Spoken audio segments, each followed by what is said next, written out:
Welcome to the Inspiration North podcasts, inspiring stories from inspirational people and how they found their passion, their true north. I'm James Eves. And I'm Michelle Minikin, and this is the Inspiration North podcast.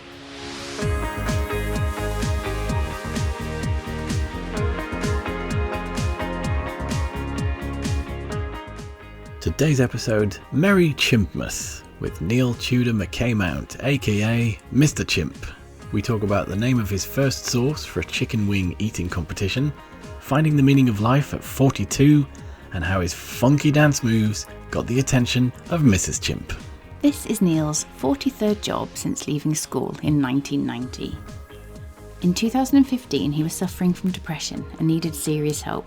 His friend Paul kindly gave him some of his chilli seedlings and said, "Grow them, mate, they may take your mind off things." A few months later, his sister asked him to make a man versus food challenge sauce. He made a chilli sauce that went down so well that shortly after, Screaming Chimp was born. They provide a range of chilli sauces that are perfectly paired with all the meat you can eat or fish you can dish. From their County Durham home, they grow a variety of chillies which go into every one of their sauces. There are 7 sauces in the range, from mild to wild. Merry Chimpmas, Neil. Thank you ever so much for coming on and being our super special Christmas dude. Hello, how are you? How are you doing, everybody? Canny. Very good. Yay, good. It's nice to be here. It's been a long time coming, hasn't it? It has. You've been on our list since we actually thought of this. We're like, who do you know that's super entertaining? I don't know. I really don't know. So here you got some questions for me. I've got some questions. So, question number 1. Did you know what you wanted to be when you grew up? I think you could. Well, if anybody knows me, they know that I'm quite eclectic. So if you don't know me, yeah, I'm quite eclectic. I like quite a lot of different things, and I wanted to be quite a lot of different things when I was a kid. Mm-hmm. A dancer really wasn't one of them, although my mum made me do ballet when I was like 9. Nice. Yeah, she goes. When I was like 11 or something like that, and I was like, so why am I still doing ballet and having fights and being called gay at school and all that sort of stuff? Because you asked for ballet lessons when you were 9. I'm like, yeah. I asked for rabbit when I was 9. I got it when I was 15. I don't think that's really... So, then that led me into doing... It gave me a sense of rhythm, and that led me into doing being a dancer. I did wave dancing all the way through the 90s. Well, on and off, not all the way through. But, yeah, I did several different things in the 90s. That was quite cool. Got paid for that. But, yeah, when I was young, I was eating dirt when I was, like, 5. So I don't know. Not really. I don't really have any aspirations, I don't think. Not really. No, I've kind of sort of... It's even the same with this, with Screaming Chimp, really. I've kind of drifted into it. Yeah, no, I don't think I really had any goals when I was a child. I just wanted to play. I was a kid. It was like, born in 1974... in the 70s, late 70s, you were a kid. You played with stuff. You weren't sat there waiting, looking at this light screen. Well, you were, I suppose, occasionally, the TV, but that was the last thing on your list because it was inside. So I wanted to be a climber, I suppose, a mountain, not a mountain climber, but a rock climber. I liked climbing when I was a kid, like most kids do, but I was scared of heights. Okay. Love the idea of climbing, but abseiling and getting back down. No, I have to have a place. I have to go to a place where there's there's a path. And even when I was 12, even though I was okay on rock, I went up a climbing wall and got stuck about like 10 foot in the air, and I was like crying. I was like looking down, going, "Oh, it's too high! It's too high! I can't go up!" And I was like, I couldn't go up or down. I was sort of stuck. My decision making has always been really, really bad. Like it's taken me ages to make a decision. My mum said, "You were terrible in the sweet shop," although I liked Texan bar and it was my favourite. If there wasn't a Texan bar there, you couldn't decide. You were like, "Yeah, I don't know if I like Mars bar. I don't know if I like a marathon. Or I don't know if I want opal fruits. I don't know what I want." So yeah, it took me ages. I liked so many different things. I wanted to be a stuntman. Yeah, a stuntman. Like driving cars and like jumping off buildings. Sorry, I used to practice falling down the stairs. Yeah, falling down the stairs, lying in the middle of the road and waiting for cars to come around and try and run me over before running off and yeah, that's probably not really stuntman. That's just like what you doing, you weirdo. But yeah, stuntman. Look, used to love that stuff. I used to love athletics as well. I was good at javelin, long jump, and a bit of 100 meters. Not so great at that, but I had a go. But yeah, so I really wanted to do athletics as well as a kid. I loved sport. I was good at boxing. Yeah, loads of different things. Played rugby. I don't know, just did loads of different sports. You know, my dad was sort of he played ice hockey, trained with Paisley Pirates in Glasgow. He was a light heavyweight boxer and all that sort of stuff. So was, first team captain of my Brackley Rugby Club where I was born and brought up and built the rugby club. So we always had sport. But then my mum, she was like into cooking. Like Delia Smith was big at the time, you know, and all that sort of stuff. She was a home economics teacher. And so I got into cooking, like, you know, sort of, you know, with my mum teaching us how to mince meat and cook, like do baked cakes and stuff like that. You know, taught us all the home economics stuff, like how to use a washing machine and iron your clothes, make your own breakfast, do your own thing, blah, blah, blah, be self-sufficient, you know, which I think really is needed now. More so than ever, really. With the digital sort of age coming in, people are less and less know how to actually do things with their. And apart from, I can go to the gym, or I can run like 60 miles, but I don't know how to work a washing machine or cook a fried egg without burning it. Do you know what I mean? Or, you know, the simplest of things, I think. It's not the same for everybody, of course, but it does seem like there's less common sense now, more sort of, push towards education seems more push towards passing exams and stuff like that, and not really necessarily less geared on sports and pastimes, woodwork, electrics, all the other things, home economics. I mean, I don't know. I don't have a kid in school, but this is what I hear from other people, so I don't really know. Albie's not there yet. I'll find out in a few years' time. And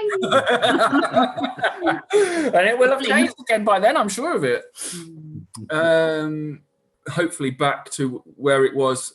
You know, obviously there is, you know, obviously the digital age means that kids have got to learn definitely a huge amount of that. But I don't think we should be moving away from all those physical things as well. All those common sense things, learning, I mean, things like learning tax and learning, like all the life skills need to be taught, I think, at school. Anyway, that's getting off, really off-piste. But yeah, I suppose going through school, I was kind of, I don't know, hang about with a cool crowd, but I don't think I was that cool. I think I was, I ended up with like 63 nicknames at school. Yeah, I was always in fights because of ballet, breaking glasses and all that sort of stuff. And yeah, so I often had like the sellotape here or here, holding my glasses together. So yeah, school was a strange one, and I can't say I really enjoyed it that much. Afterwards, I enjoyed, Afterwards, I started because I was in Scouts as well. My mum ended up a Scout leader, but I was in Scouts before that. I was in the newspaper for Chief Scouts Challenge, doing that with my brother.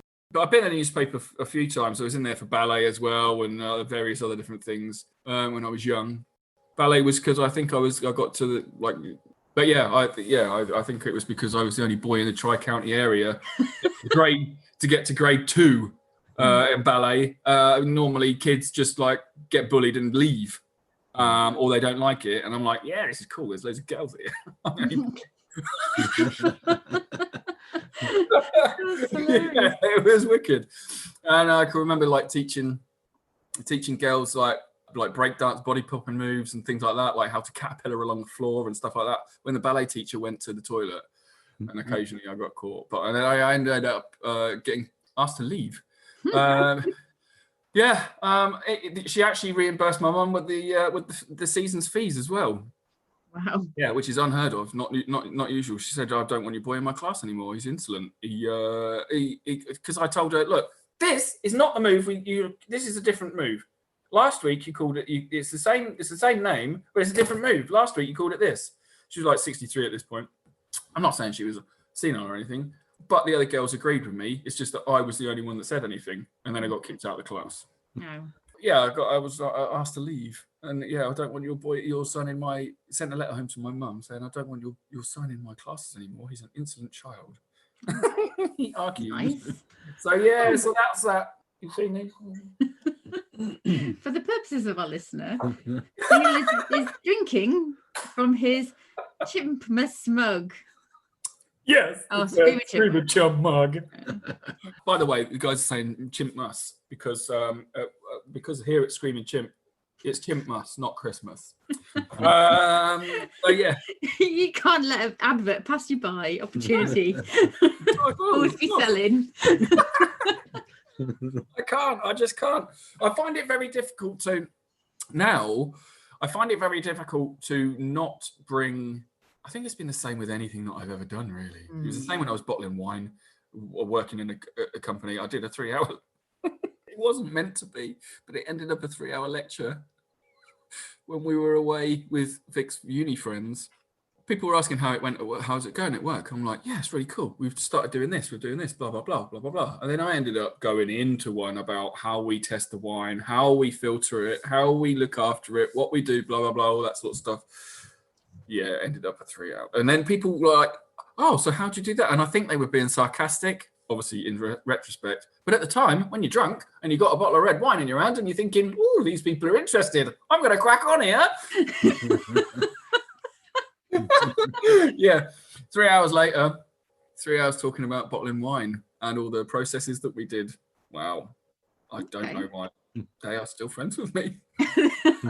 This is probably just the entertainment puppets. Yeah, they're like, oh my God. They might have been recording secretively and like, he's not on this platform. Let's put it on here.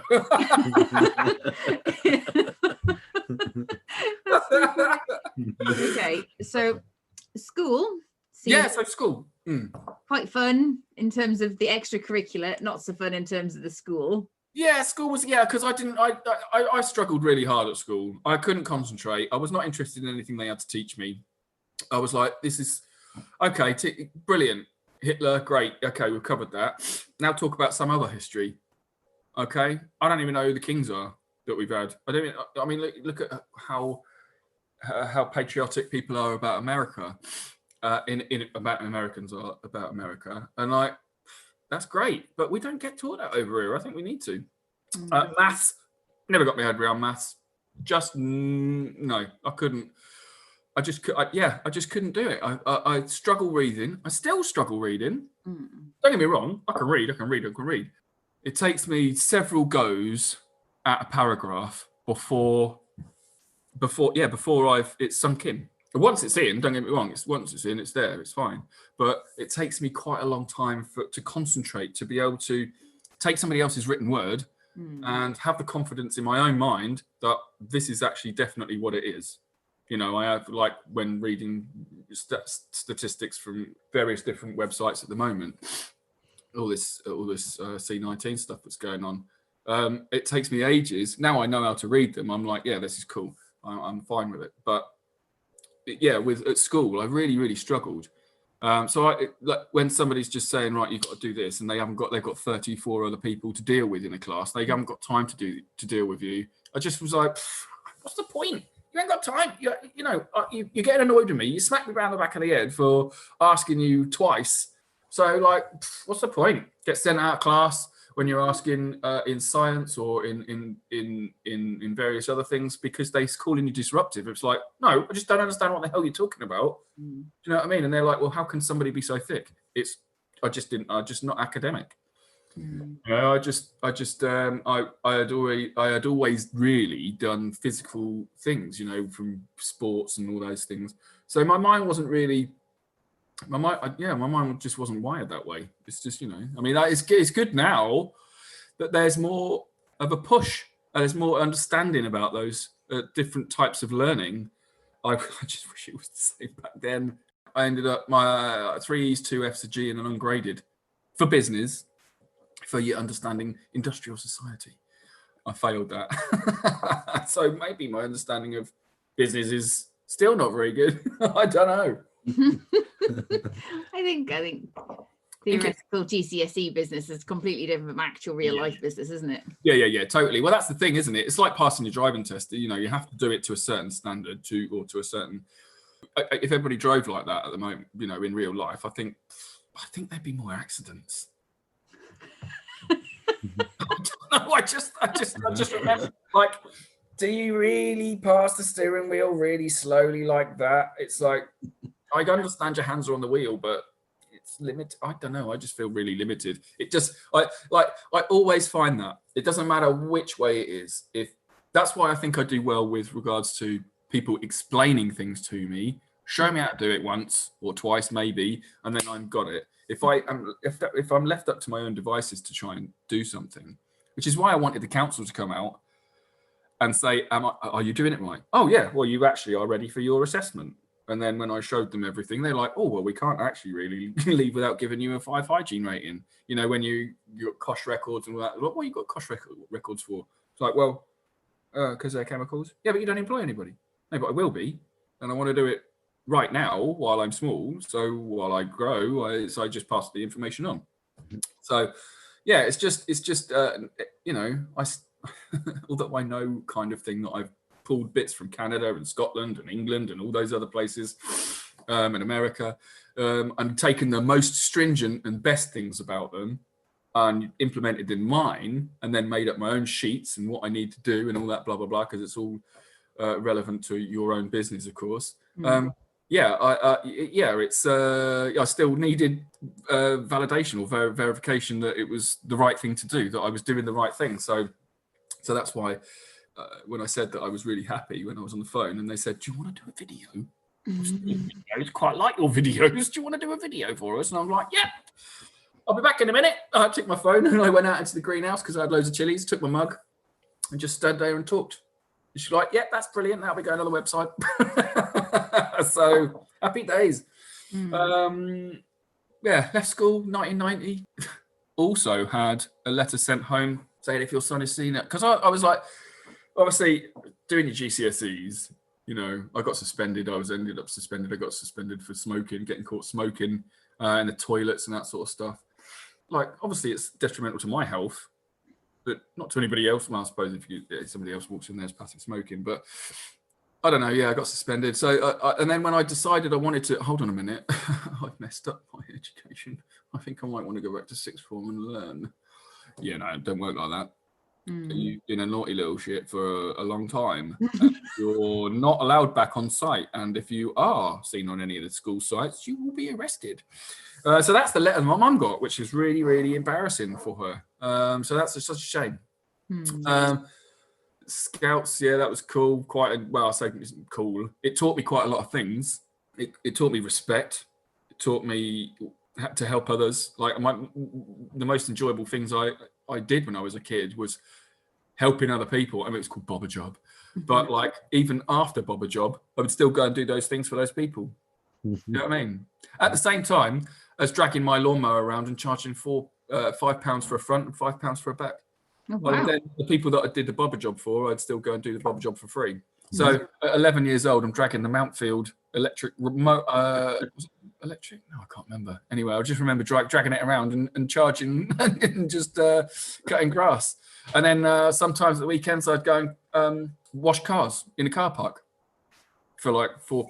I think it was £4. And that's like, so what's that? 1985. 1986. I'm charging £4 and £5. Yeah. So that's quite cool. And getting paid for it, and that's cool. And then at Christmas, doing the carols, money in the meter, pal. Chuck, chuck, come on. We stop singing when you stop paying. Oh my God. That's brilliant. Yeah, but so I always wanted to. Yeah, I always liked the idea of making money. Less so, obviously, going through the 90s, after leaving school, going through the 90s, getting a bit naughty, going raving, dancing and all that sort of stuff, leaving one job after another because I was able to, because there were loads of them then. So I've sort of like, this is my 43rd job. Wow. I was 42 in my 43rd year, did my 43rd job. And funny enough, one of my friends, Jez, when I was 39, said, "You'll discover what you want to do when you're 42." What? Oh. He goes, yeah. Somebody said you'll discover. He said, somebody told me years ago that I'll discover what I want to do when I'm 42. He said people quite often discover what they want to do in their 40s. That's not the meaning of life, isn't it? Really? Eldon says, isn't it? Isn't it? Podcast 102. Isn't that what Eldon's No, answer is? is it not from? Meaning Your Life 42. That's from the Hitchhiker's Guide to the Galaxy. Oh, yes. Mm. Yeah. So, well, anyway, regardless, it happened. Okay, so run us quickly through your jobs. When I was at school, I was already getting paid £2.50 for washing up at a place near Silverstone Race Circuit, because I lived near there at the Green Man Inn. And then I ended up working there just as I was leaving school. But then when I left school, my first job I did 3 weeks. Made the excuse to go home and get my asthma inhaler. And never went back. But it was sticking my hand in a chicken's bum and pulling its guts out, eviscerating a chicken. So that was not the best at Fazenda chicken. So yeah, you can understand why I didn't really want to do that job anymore. Bit of pluck in and all that sort of stuff. It was horrible. But yeah, after that, I did some silk screen printing, and I started a reprographics course at Booth Lane College. But the company went bust, so I couldn't do the course anymore. I did stage lighting for a company called Supermic Lighting. I don't think they're still going. I don't know. But that was Annie Lennox and Paul Young and all those other people did WWF wrestling and Moscow State Circus and various other different things anyway. So that was cool. But a piece of steel fell on my head and wrecked my back. I was off work for like 2 years. Well, my back was knackered for like 2 years. Yeah, I didn't work for 4 years, pretty much because of that. Because you get into bad habits. Got into bad habits a bit, obviously it wasn't, I couldn't help it for the 2 years, but by that time you've got into bad habits. And then the next 2 years, it's like, hold on a minute. And then 2 years later, I'm like, what am I doing? I've been doing nothing for like 4 years. That's ridiculous. Yeah, I was a window cleaner for 5 years. I worked in a company that made gearboxes for BAR, for Formula One. Also made the Volkswagen Polo gearbox. Strange. But worked in a company that made the automotive fascia systems for like Rovers and Jaguars, like the and Bentleys, the sort of the wooden panels and all that sort of stuff. In the night. Loads of different injection molding. I don't know, loads of stuff. I've done that one. Run pubs. Yeah. Done. Worked in several different kitchens, like a tutorial restaurant, like loads of different things. Like, I really enjoyed it. The cooking aspect of it. I liked holding a pub as well. Apart from they wouldn't give us any money to sort the pub out, so I had to take a cook's knife, a chef knife, out the back and draw it along the tables to get rid of the old varnish. Because when you pulled your pint up, you spilled half of it because it was so sticky. And I just took it right back to the wood. And all the old men that come in there, like 10 of them came in and used to do a barrel of IPA every day. 88 pints between them, and they just get that man a drink. What? This was down in St Albans. They're like, get that man a drink. What, Neil? What you done at this table? This is amazing, mate. I ain't spilling no pints no more. So yeah, it was brilliant. It was wicked. So yeah, that was me drunk for like the next month, pretty much in celebration. Because every time they went in there, they'd forgotten that I'd done it. So they were like, oh, what you done at the table? Did this yesterday, pal. All tired guys. But yeah, that was wicked. I even worked for Just Ocado for a little short time when I was in Hatfield. Yeah, lots of things. So wine bottling up here. Worked for City Info we're having a switchboard. Did that for like 7 weeks. Not really a job, I suppose, but just agency work. Yeah, loads of different things, really. Yeah, making garage doors, putting up garages, different job. Yeah, loads of different stuff. You probably turn your hand to most things, I suppose. Yeah. Well, I suppose. Well, my dad was a builder. Bricklayer, builder kind of thing, and he had a business. Had some guys. In fact, I'm still friends with one of the guys that used to work for him, and yeah, he's a champion. He buys sauce off us, and in between times I went partying with him, which was quite cool. But yeah, so that was the 90s really dealt with. Into the noughties, into year 2000, I was kind of like, where was I then? I was ended up having my jaw broken like 2002, moved to Hatfield, St Albans, ran a pub, worked at Just Ocado, made beef burgers for a living. like used to take heart, flank, skirt, cheek, all those different cuts of meat and make different recipes of burgers, which were sold in like Twickenham and lots of good posh places. Yeah, loads of different stuff. What brought you up to the northeast? Oh, Vic. Yeah, so I'm friends with Vic's cousin. So yeah, two cousins actually, Paul and Ricky. Yeah, I knew them. I was going to a birthday party on a Sunday, August bank holiday weekend, and the night before, Vicky and her family had come out to the local pub where I was, and I danced up to her and went, "Oh, how long have you been with your boyfriend?" She's not my boyfriend. He's not my boyfriend. He's my brother. Mm-hmm. So yeah, I was like, right, that's me. I'm in here. Not at all. But yeah, it turns out after caterpillaring around the pub, drunk and dancing and knowing everybody that I spoke that was in there, Vic quite liked the look of that, and then turning a chicken and white wine sauce into what tasted like a chicken pot noodle, she was sold. So yeah, and then the next night was her cousin's birthday party. I went there and the whole family was there. Met everybody, grandparents, blah blah blah blah blah blah blah, and cousins, all those other things, Auntie Roma, and all those. Everybody was there, and it was good. It was a hit. And then I came up here for Christmas 2006, and never went home. Well, I went home to get my stuff. I was like, what would you say if I stayed? Do you want me to stay? Okay, cool. I'll go and get my stuff. And that was that. And it was funny because the night we met, or the night after the party, I was like, what would you say if I asked you to marry me now? Oh. She was like, based on what I know, I'd say yes. I don't know what she'd say now. I have no idea what she'd say now, but hey, I think she's enjoyed the entertainment. I think yeah, if nothing else, I'm entertaining. I hope I'm slightly more than that. Definitely. Oh, here she is. Speaking of devil. Oh, just come back in. Oh, I'll be. How you doing, son? You all right? Yeah. So cute. Why are you looking at me like I'm a stranger? Oh, you just woken up, have you, boy? He did ask him. His feet are still freezing, bless. Yay. Sorry, you're making me really broody. It's just like, what is this? There's like people on the. It looks exactly like this when he goes in the shower. Mm-hmm. He doesn't. Like last night, he was really cool in the shower. He was like, "I'm going to work. I've worked out where this water comes from, and if I cover these jets, it does spray my face on a certain type. But if it's on the lazy one that just falls out, it doesn't do it. So I'm quite happy with that. And I'm quite happy just looking and right. So what?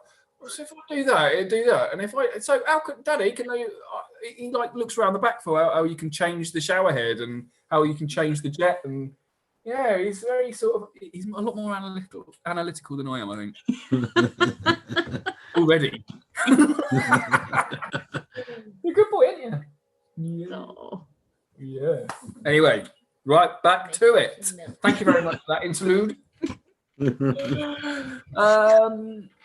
So you managed to emigrate. Oh yes, I came up north. So yeah, came up north. Yeah, I actually struggled quite a lot. I mean, I don't think I had a job for the first sort of 3 months.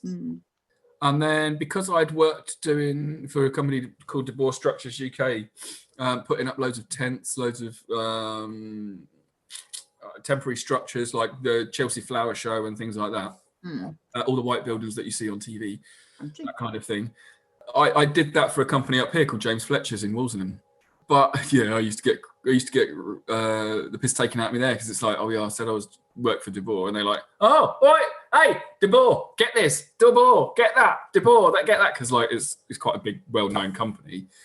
It's like he thinks he's something else. But like after a season doing it, like I'd kind of broken that sort of image, and because I made mistakes on purpose. so they could see I was human, and I'm not like, I'm like, so how to do this? You know, you have to sometimes, don't you?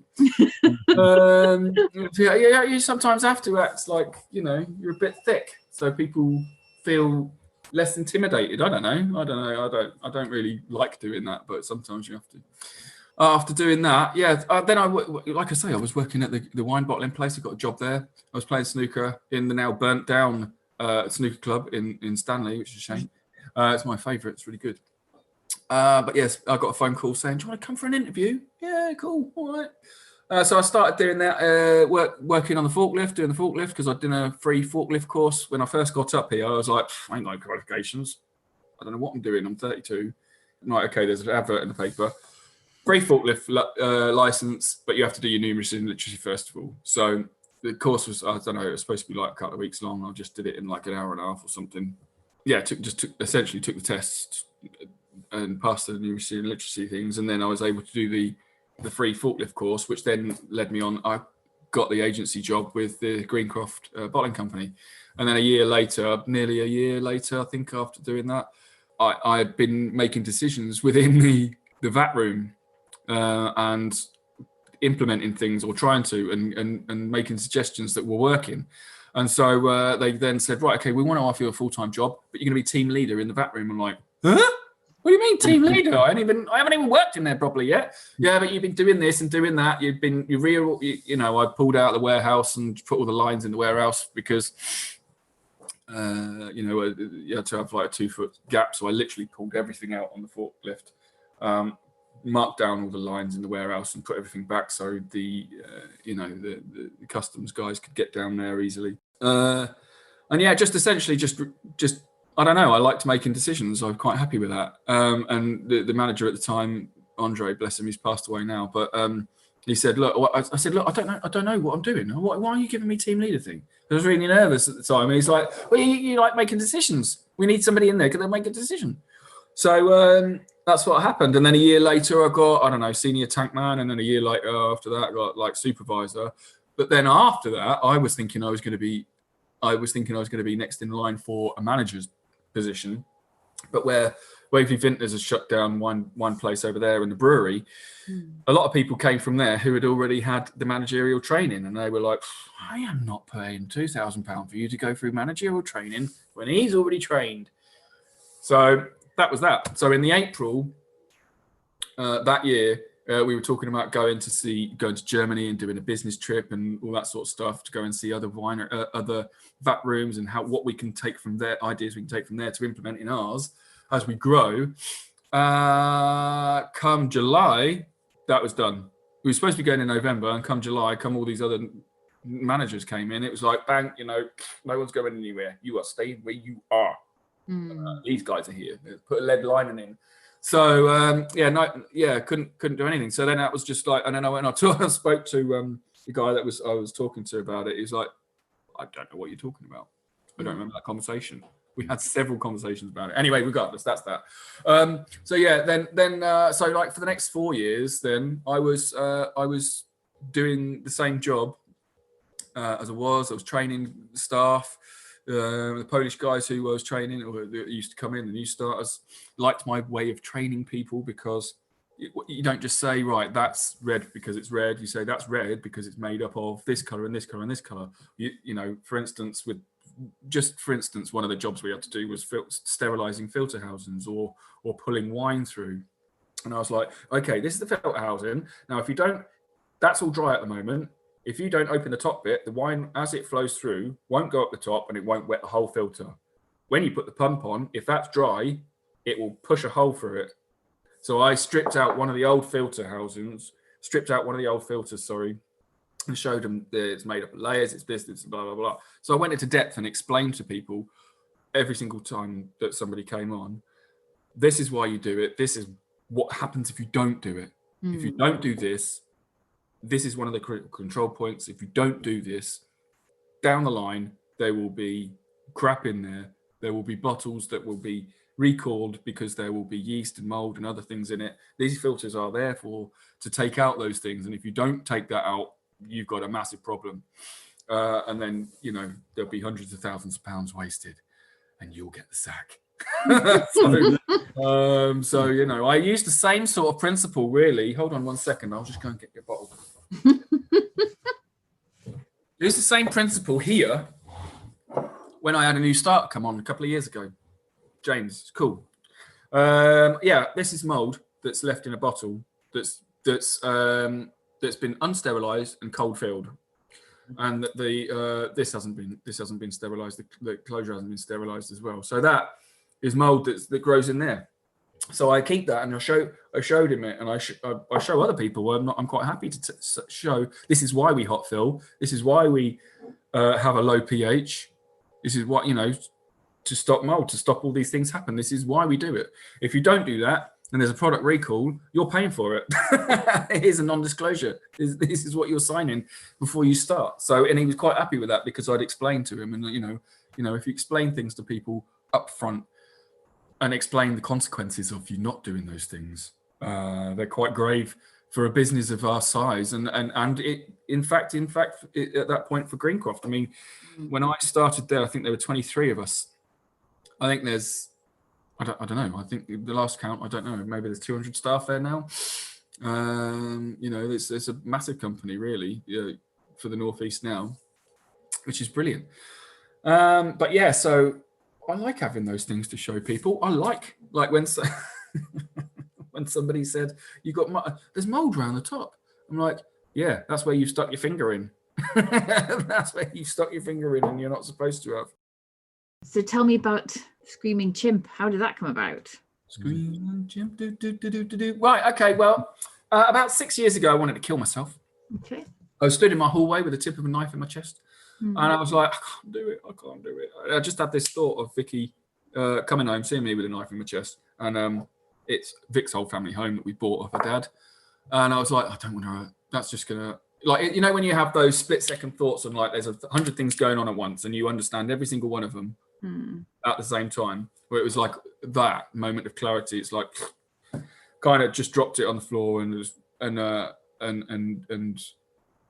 yeah, I was crying. Then I was still crying when Vic got home. Told her, she told my mate, and then I had a tray of 28 seedlings, little plants sent up. You like growing chilies, yeah? Well, grow these. There's 28 different varieties there. They'll all do different things at different times.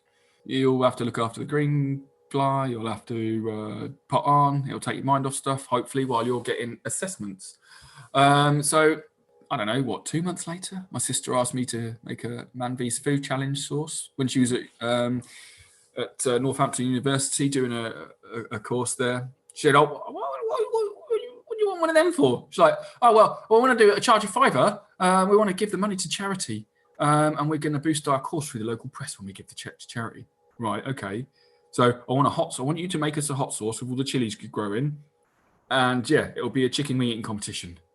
Right, okay, cool. So I made a sauce. I called it Mouthfucker. Although I liked a bit of chili. I like bird's eye and habanero, but I wasn't like, oh my God, this is ridiculously hot. That's just struck my mouth. When I tasted it, I'm like, oh, that's brilliant. That's going to be a wicked name. I'm going to call that. The lads at university are going to go for that. They'll get loads of money for charity. It'll be wicked. And then my mate, about, I don't know when that was October, I want to say 2015, took some sauce. He said, bring some of that sauce. He said, I'm paying for your flights to come out to Spain to see us. Kelly wants to see you. I haven't seen you for ages. And I know you're struggling, so we'll pay for your flights. So, but bring some of that sauce. I want to see what that sauce is like, because he used to have Mexican restaurants.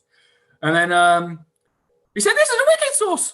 He said this would have gone to my Mexican restaurant and had it in Milton Keynes. He said, you can't call it Mouthfucker if you're going to sell this. Come up with a different name.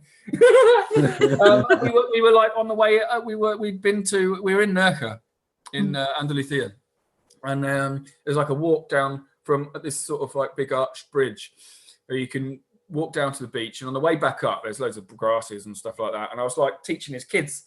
It's like, have you ever done this, boys? Have they ever done this? They're all right. They're not going to cut themselves, are they? No. Right. Okay. So hold it in between your thumbs. Like that. I was like, hey, that sounds like a Screaming Chimp. Woo!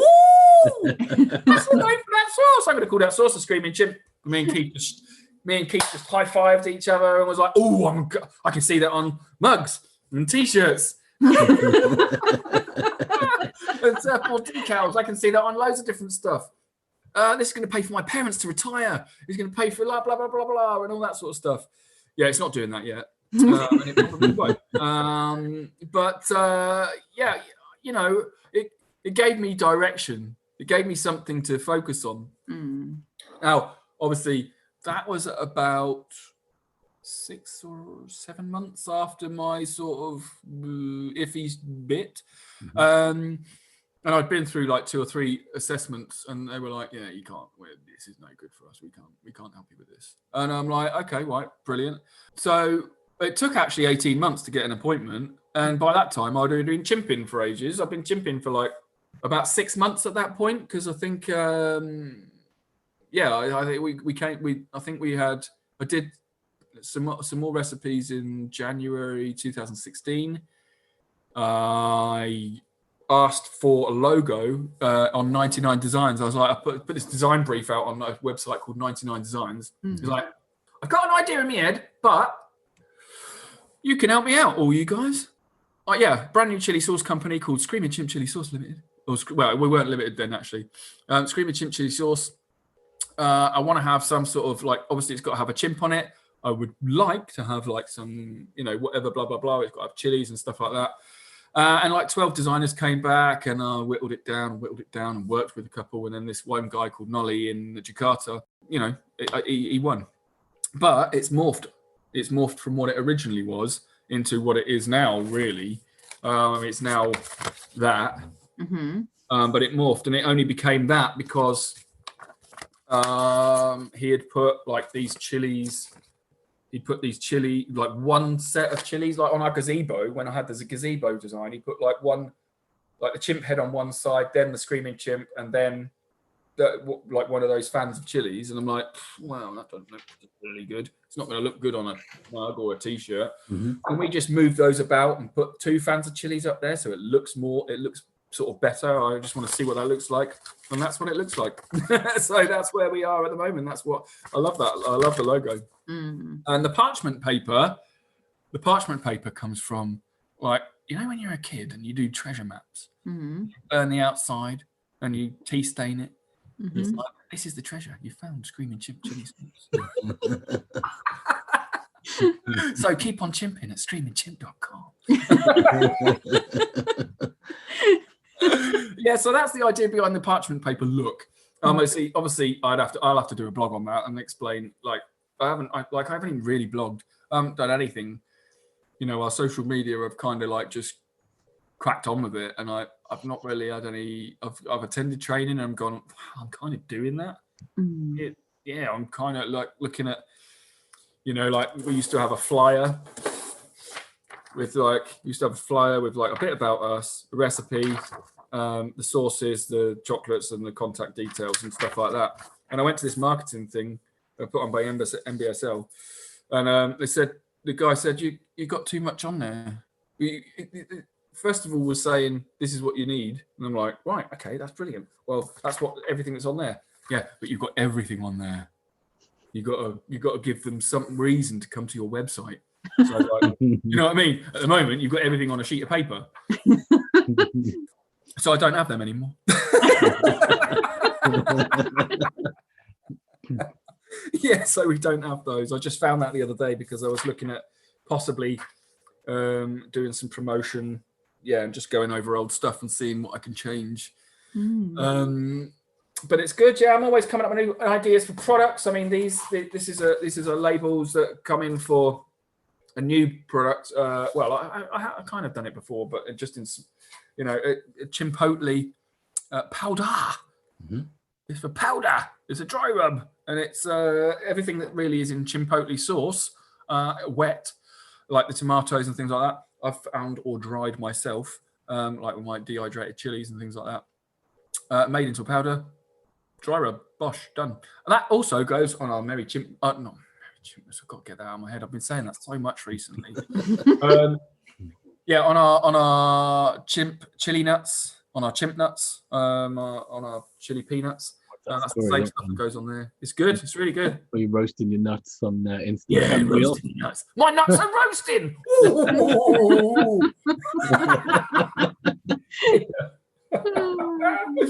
Yeah, so I'm always coming up with new ideas. We've got a skateboard. Do you want to see it? Yep. I'm so excited. Oh, yeah. And I just can't hide it. So yeah, that is our skateboard. So that looks like that. But this is a one-off at the moment. So yeah, it's a one-off. It's like, do we need a work pirate skateboard? Yeah, but there's so I'm always coming up with marketing things. Like for instance, these stickers, the car window stickers, they go in every single box. So hopefully, when people are parked in a car park, wouldn't that be cool if there's 6 or 10 cars in a car park, all with those stickers in? It's like, what the hell? This is our tribe. This is our troop. You are all troop. You are all troop members of the Screaming Chimp Chili Sauce Brigade.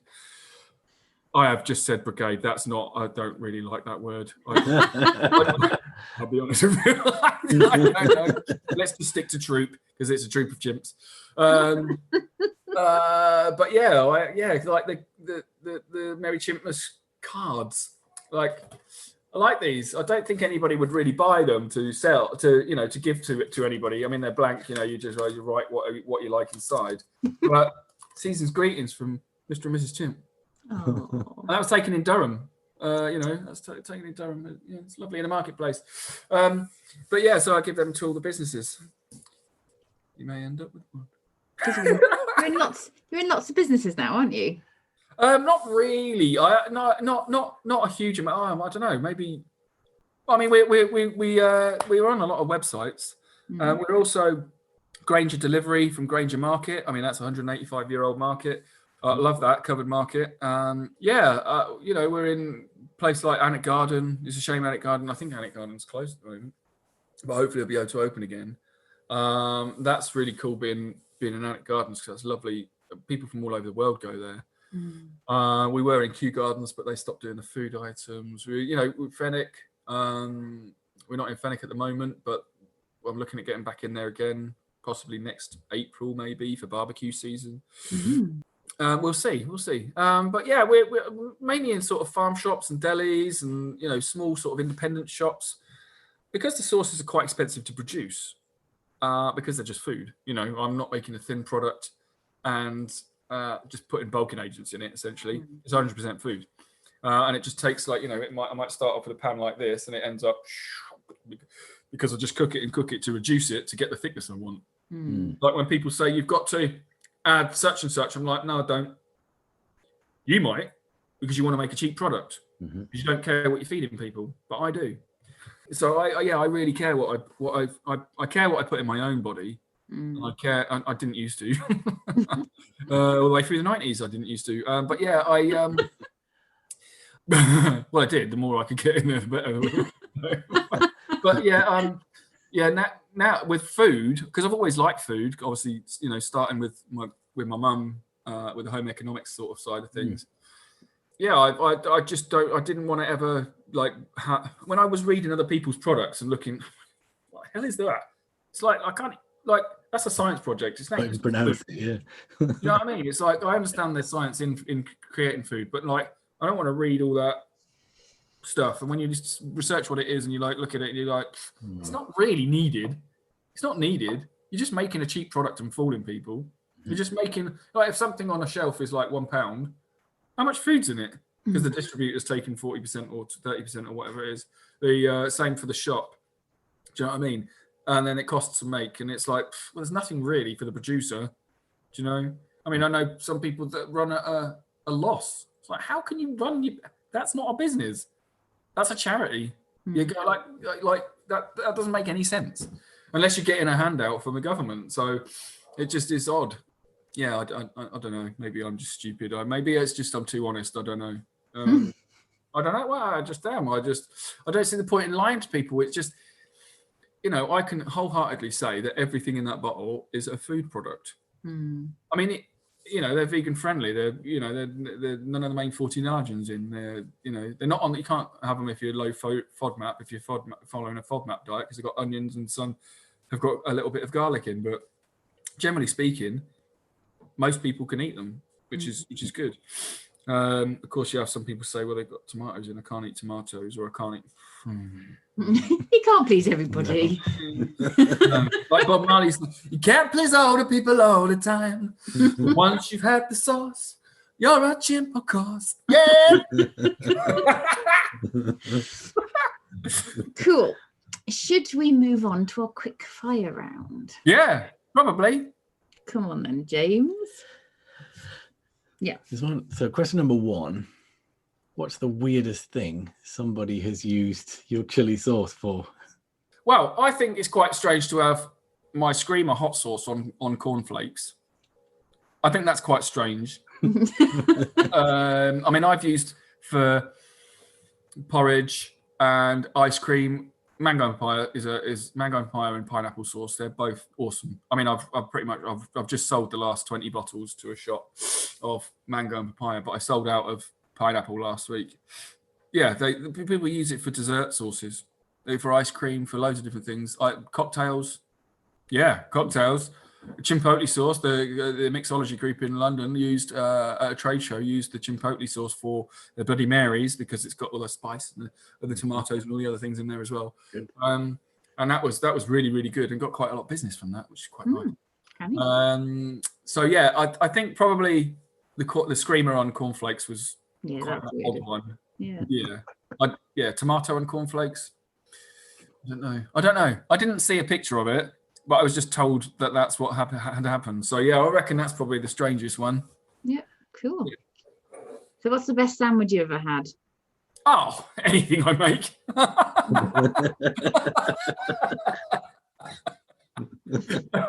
Best sandwich. Do you know what? I really like. Hold on a sec. What's that club sandwich? What's that place we go to in down Chapters? Oh, really like it. Chapters in Durham, down on Albert, or close to Albert Bridge. Mm-hmm. They do a really, really cool club sandwich with like this kind of lemony type, mayonnaise type thing, sauce in there, and I love that. Ooh, it's lush. I could eat loads of them. But yeah, most of the things I make are pretty cool. I'll be honest with you. And then James has got a Chimpmas related song. Question number 3. What's your favourite Christmas song? Oh. Or Chimpmas song. Yeah. My favourite Chimpmas song. I actually really like, I don't know what it's called. They said there'd be snow at Christmas. They said there'd be peace on earth. La la la la la la la la la. Because when it gets into the music section, that is just Christmas all day long. I don't get me wrong. I like the John Lennons. I like all the other bits and bobs. I like the Wizard and all that sort of stuff. They're cool. But the sound of that and the crescendo, it's just Christmas. To me, that's just Christmas. Yeah, I love it. Not necessarily the actual song bit. The music side of it, yeah, I love that. I love it.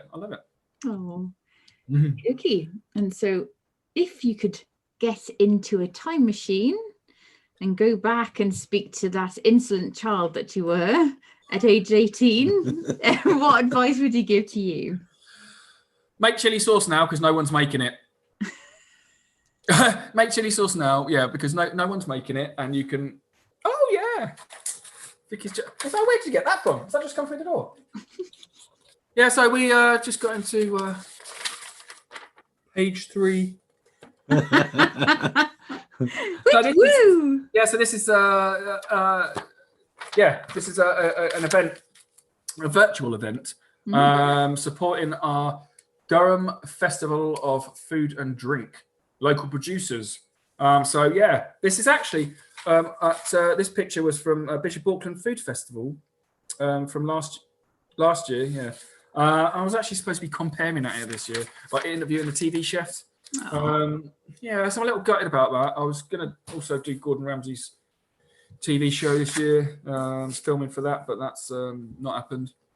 But yeah, that's pretty cool. I didn't even know we were going in that. You're a page 3 model now. Yeah, like we ended up in BBC Good Food magazine in March, and that was pretty cool. I can't remember ever agreeing to it, but I must have sent artwork. You know, when you just, like I was saying to Vicky, she goes like yesterday, Mrs Chimp, saying that have you not remembered doing this and this and this? And I'm like, no, because I just do it on autopilot because I'm doing so many different things. I've forgotten that it's even happened. I forgot it's even a thing, and then months later, it's like, oh, I didn't know. I didn't know we were doing that. I didn't know. Yeah, I love it. I loved it. Do you know what I really like doing is cooking demo. Mm-hmm. Oh. Yes, for the purposes of our listeners, he has just waved his mug around again. You know what? That wasn't even a thing. I was just like sitting there, just like, do you know what? And I was thinking, I was like,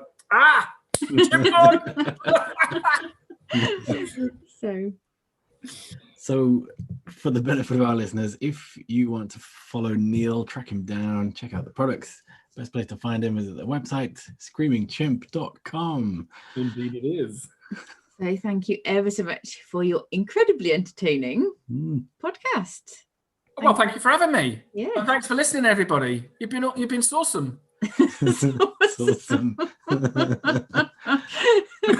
Yes, that did just come out of my mouth. And it is one of our hashtags. Just like keep on chimping. Hey, listen, I'm just going to end on this. It makes no difference which of our sauces you buy, because they're delicious on all the meat you can eat or fish you can dish. You should do yourself a favour. Buy yourself some flavour and scream when you want to go hotter.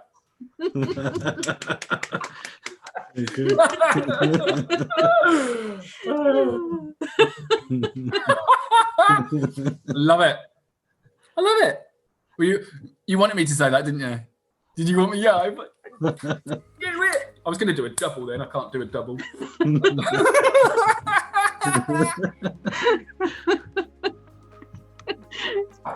Listen, guys, it's been awesome. Really enjoyed that. Yeah, good. Well, thank you so much. We've really enjoyed chatting. I guess we just have to wish you a Merry Chimpmas, and let's hope for a hot and spicy 2021. Yeah. You just got to keep on chimping. Thanks everyone for listening. Check out all the show notes at inspirationnorth.com. Join us again for the next episode when we'll be chatting to another inspirational person. If you like this, subscribe and tell your friends. If you didn't like this, subscribe anyway and tell everybody.